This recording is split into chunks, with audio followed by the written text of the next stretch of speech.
It's October. I'm a Bicester. Can only mean one thing. It's the scramble. Let's get stuck in.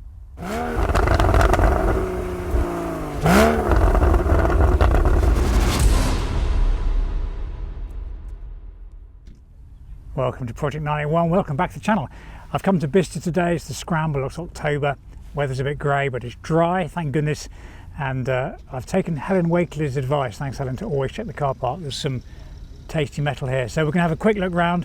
I'm not going to pick out too many Porsches, just to see what people have brought with them today, enjoyed, got out of the garage and driven here. Let's go have a look.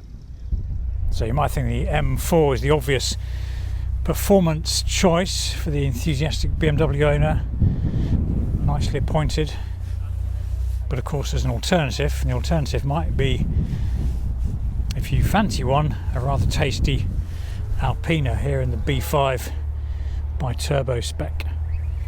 Very nice, classic with the transfers and the wheels, very tasty interior, and probably just as brisk down the motorway as the M4. Take your pick, Alpina or factory. It's been out a while now, but I still think these feel quite fresh, the Defenders. Lots of these here at Bicester today. This is the long wheelbase 110. A few options on that. Quite big calipers, isn't it? Quite a bit of gripping going on there. But yeah, I do like a Defender. It's quite a subdued interior. Too much reflection for that to work. But there we go. You know what Defenders look like. That's doing its job in a field. I like a Ford, and who doesn't like a fast Ford? I ran a Focus for 174,000 miles, and it was damn good. Mark 1 1.6 VTEC. Now this is the RS. It's also, by the looks of things, had a bit of tasty tuning done to it. There's the Mode Tune badge. I suspect that means it goes a little bit more briskly than normal. Looks quite well used. Yeah, fast Fords, gotta love them really. This is a very well loved little Z3. Not even a quick one, but I don't think any of them were that quick. But as with any, oh, actually, just look at that. Look at the interior with the dials, the triple dials. What a lovely little car. And the point of this being, of course, it's a convertible. So at the end of the day, even if you're not diving for the corners, you've got your roof down and enjoying yourself. Smashing way to go around. There's a surprising number of Alpinas here today. Actually, this is a I think it's a 4 Series. Actually, it's not a 4 Series, is it? But anyway, nice looking car.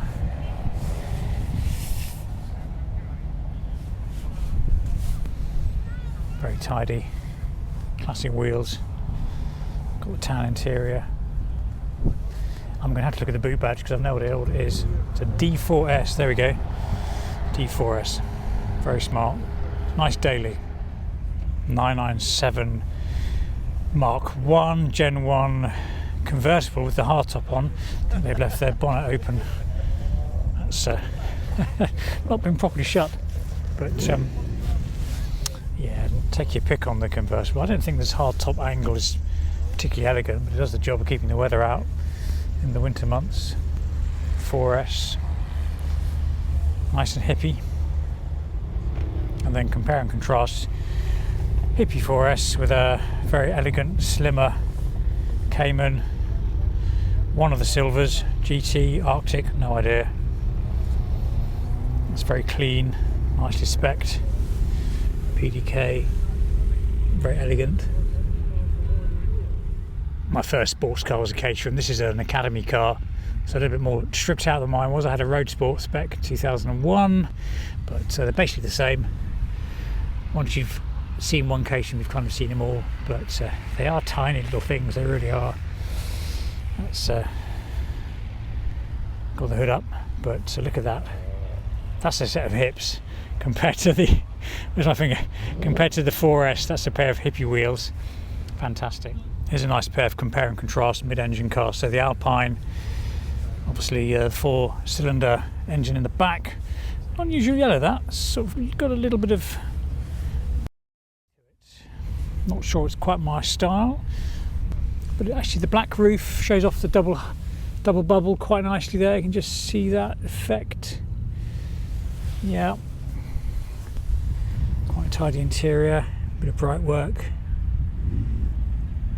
And then compare and contrast that with the R8. This I think is a Mark 1 with the blade in carbon. And there's the V8. Look at that, it's nicely presented, isn't it? Nothing wrong with that. Obviously a much bigger car, heavier, wider, but a little bit more exotic as well. Always fancy one of those. And then proving there's plenty of ways to have fun, spend your money and enjoy yourself. 911 turbo, speaks for itself, brisk, fast, every person's perfect everyday car, more or less. And then that little Renault, cup spec, and judging by the wheel and tyre combination, some Pilot Sports on there. I suspect that is driven quite hard and enjoyed a great deal. So really, as we all know, plenty of ways to enjoy your cars. And talking of plenty of ways to enjoy your cars, here's another. Stick a V8 up the front, put a really classy body on it, relatively small footprint. Aston Vantage, lovely, lovely, lovely things. I think these still look really sharp and really tidy. Very elegant motor car. So as a 997 Gen 2 passes in the back, it'd be too easy to just keep showing you Porsches, and I thought when I was do this autumn at Bicester here at the Scramble to show you some other stuff too. And here's a lovely, lovely 900 turbo Saab. Look at this little quarter light windows open.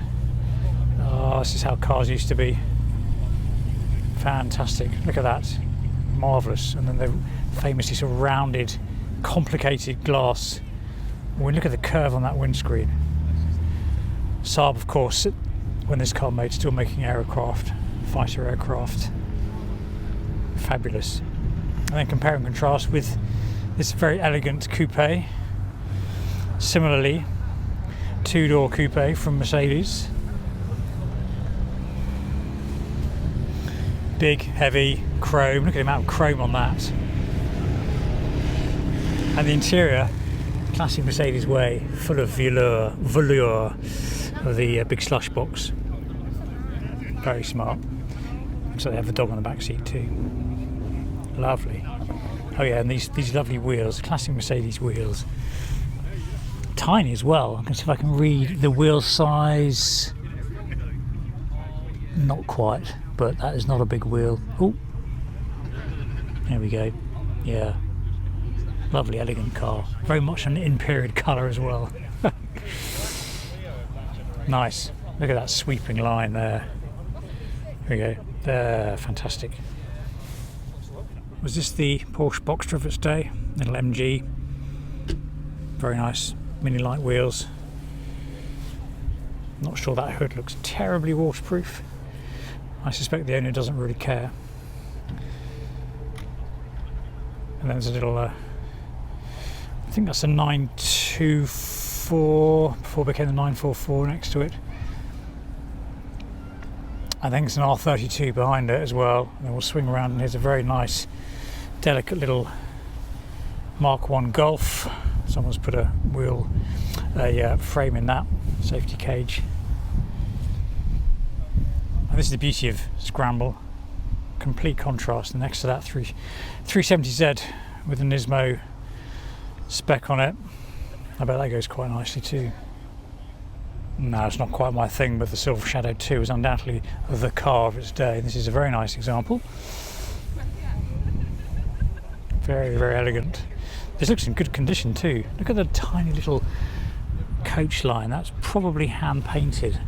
Chrome in the red, contrasting grey, the upper and lower line, and a little red through the middle. Fantastic. And if you watch Ian Tyrrell's channel, you know about the door mechanisms.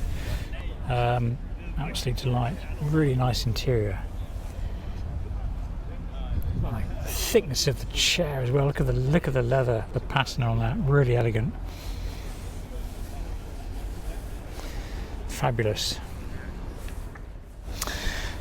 Or you could have an M5, and I happen to know the owner of this car, and I know he drives his car a lot and well and hard, and it's looking rather good. And yeah, he'll recognise this angle because we've done this before with the old shark nose, and car's looking good. He keeps it in excellent condition, does a lot of maintenance on it himself because he's a capable spanner man, and yeah, nice classic interior. So the original M5, very elegant.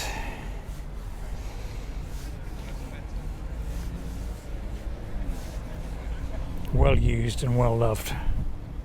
And perhaps the 986 Boxer is the Boxer of its day, obviously, but these very early 986s with the headlights, the sort of the runny egg, all these ones aren't, are becoming rather sought after now. This one's got a certificate of authenticity, which you can't get anymore, but if you were a Porsche Club owner, you could get one of these. Date of registration 28th of March 2003, so yeah, but looking good. Very nice, delicate little car. That would be a very fun way to poodle down the lane. Or you can get its rear engine brother.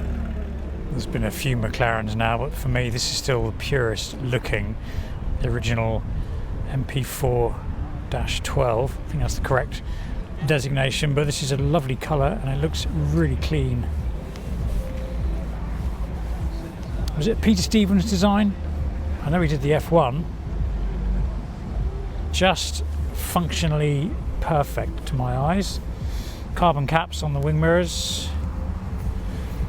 Not too big. Does the job. Really super. And the engine presented wonderfully clearly beneath the rear hatch. Yeah, I love these cars.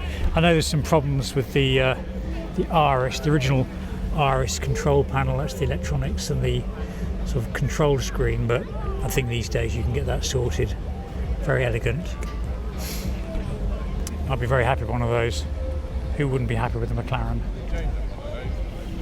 Right, time for a couple of Ferraris. Lovely 328 GTS here in a particular tone of yellow, which is a colour that doesn't quite work for me, but you know, it looks pretty good. Got the Targa top, very elegant. Bit of a classic really, isn't it? With a 5-starred wheel, lovely manual gear stick, which I can't quite. There we go. Open gate. Look at that, that's fabulous. And the dial on the wheel, plaque on the wheel, Boss.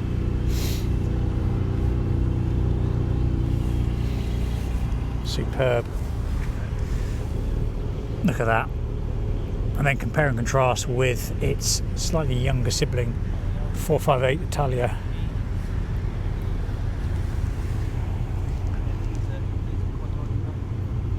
Which is a very well regarded car.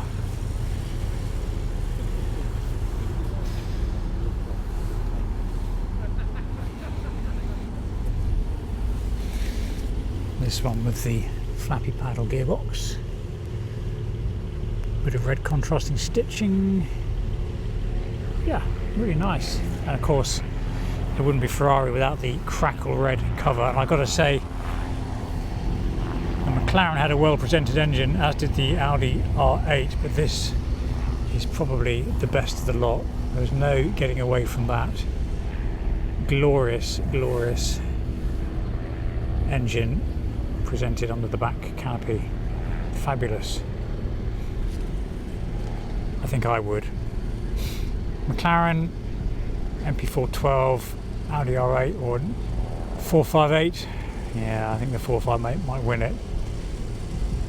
Probably for the engine alone. Anyway, choice of two with a cheeky A12 in the background for good measure. Well, it wouldn't be right to have a Ferrari in this video without having a Lamborghini 2. Rather lovely Gallardo. This is the Super Leisure, which I think from memory is a rear wheel drive manual. I'm going to peer through now and have a look. No, it's not manual. That tells you how much I know, but Super Leisure, obviously the lighter, faster, harder version.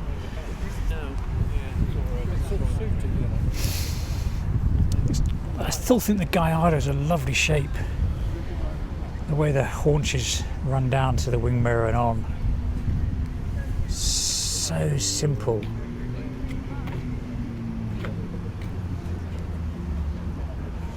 And I'm not a fan of rear wings, but yeah, it works perfectly well. Big fat square end.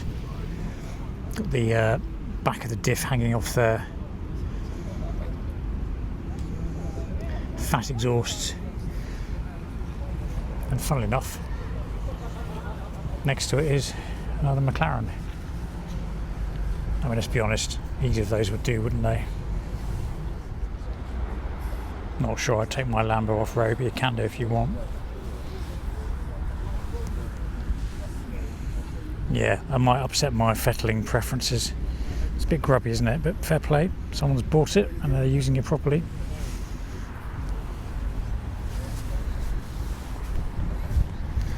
V10, big tyres. Yeah, classic Lambo. It's kind of a screw you car, isn't it? Now, this isn't quite my style. And even if I had the money, I'm not sure I would, but Cullinan, flipping hell. Flip me, flipping hell. That's a beast of metal, isn't it? And this has got a lot of options on it, and I don't even pretend to know what they are, but I don't think those coloured calipers are standard. I don't think this swage line is something that comes from new. Actually looking at it close up, I think that's probably hand painted, and it's got an astonishing interior. Now, I don't really like these, but I applaud the confidence of the owner to spec it this way, because it is a chunk of motor car. Look at the size of that. Now, by comparison, and the beauty of the Scramble is that anything goes, and here's a lovely original G-plate Audi 80 with its sticker showing the catalyzer. Oh, I can't even pronounce that. Catalyzer, catalytic converter. Look at that, fantastic. Completely untouched, fabric interior. There's wonderful 3 vented air vents, 3 angled air vents, which I can't really see because the reflections are too bad, but that is a nice little car to turn up in and drive and enjoy. Or you could come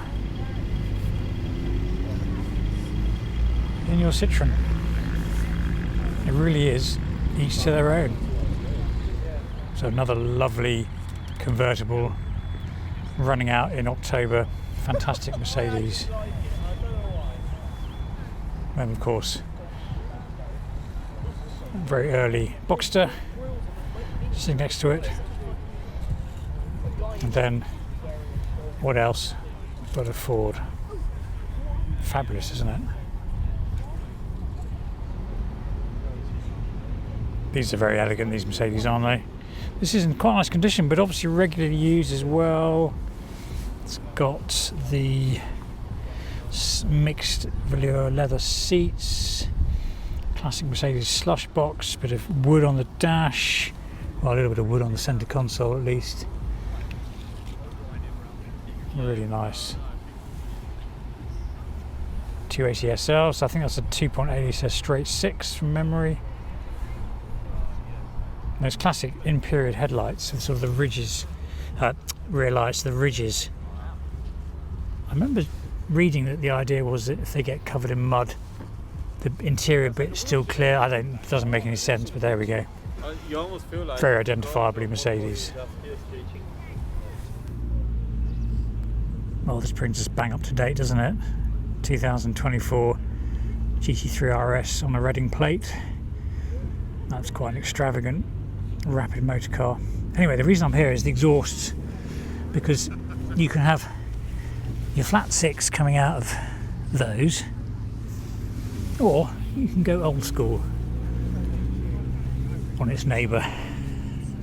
Look at those pipes. Yeah, just stick them out the back, that'll be fine. Love it. Anyway, I think the Ferrari wins it for elegance, doesn't it? Or maybe if you can't afford the Ferrari. Still two-door. Still with a big pipe. The rather more affordable MGB GT. Oh, you might be thinking it's another white Porsche, and that's not what I'm here for. I'm here for the rather nice Golf GTI, which I think is a Mark V. Not brilliant in my Golfs, but I think it's a Mark V. Looks in lovely condition, which suggests it's well cared for. Got a nice cheeky plate on it. Yeah. That's a nice little daily, isn't it? Right, everyone's heading home. Time for me to do the same. Get back and edit this. Hope you've enjoyed it. Give us a like if you have, and do consider subscribing to the channel. And I'll see you for the next one. Cheerio.